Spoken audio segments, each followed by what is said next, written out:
millions of people are practicing yoga, but why they can't get the result? Every struggle what you have is when you can't establish your mind. Instead of establishing your mind state, bringing life to it, that is evolution. For that evolution, you have to practice yoga.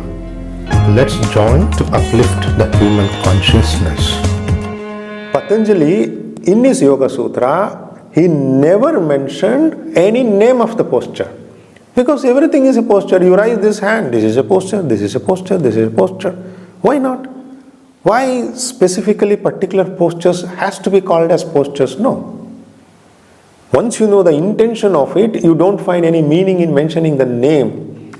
Later, with the development of Hatha Yoga Pradipika, Swatamarama is the name of the author of Hatha Yoga Pradipika. Understanding the trend, he mentioned some name of the positioning of the body. Then people to begin to stick to that name and to call it a posture, and like how it got diluted. In your practice, to have this awareness of purpose of practice is very crucial. Or else which direction you are going, you don't know. Like a blind. If you are blind, practically if you are blind, how difficult it is. And being blind in a world where you can at least touch and hear. So in the outside world, if you are blind, you have an opportunity to touch and hear. Somehow, at least for a few seconds, you can be in a right direction. Suppose imagine closing your eyes, you want to go to market. Chances are less, but at least you can have few steps in a right direction. If you want to go to market, being blind. Imagine a situation, you don't have anything to touch, you don't have anything to hear, smell, nothing. There how to go? That is a world of consciousness. That's why most of the people, they miss their journey. Even today, if you see, millions of people are practicing yoga, but why they can't get the result? Because there is no direction, understanding of the direction. Here, once you enter from the pratyahara, it starts. Pratyahara means finish. There is no perception. So when you don't have perception, how to express? Because you have a state of the mind which is constantly programmed to express what you have perceived. That's what I called as, it's not life, it's the life of your own mind. What it has perceived, it's expressing. Perception, expression. Perception, expression. So what you have perceived? Past. Every time you are expressing the past. Every time you are expressing a program. Every time you are expressing who you are, not what is. Who you are is a making, artificial. It's like plastic. So people are so conscious many times, they don't want to have any plastic in the nature. Of course, it's a very good movement, but people are plastic. Their mind is plastic,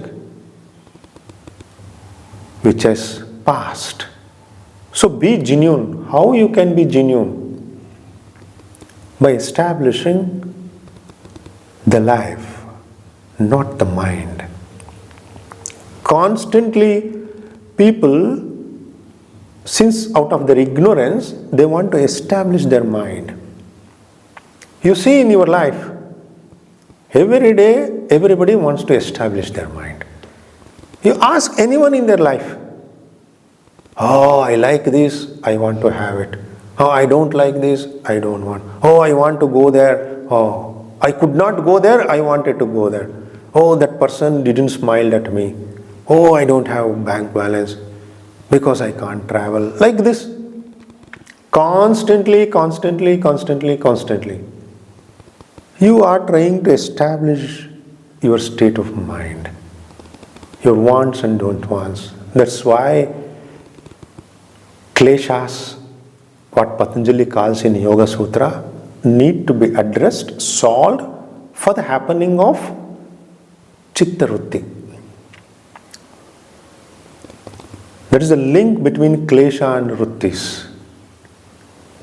State of the mind can be resolved by resolving these Kleshas. You are trying to establish. And every struggle what you have in your life, every struggle what you have is when you can't establish your mind, your state of mind. That's the struggle. Actually, struggle is struggle of your mind. Just take a few moments and just relax and say, oh, I no need to establish my mind. See, you go to your cupboard in the sense where you have kept many clothes. Some people will have 40, 50 cloths, I don't know. So there are many cloths. One day you decided, practically you can do this practice, it's very good. You take one cloth, from this moment I decide I will not going to wear this cloth, throw it or give it to someone. In the same way, how you get rid of that cloth? Make a decision. Hereafter, I will make a decision, I will not establish my mind. Just I will not establish my mind. Simple decision.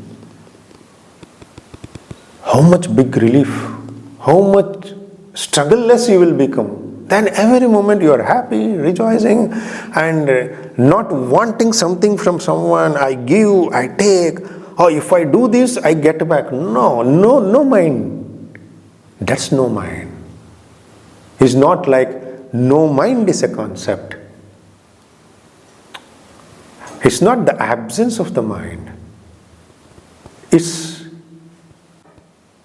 like instead of establishing your mind state, bringing life to it.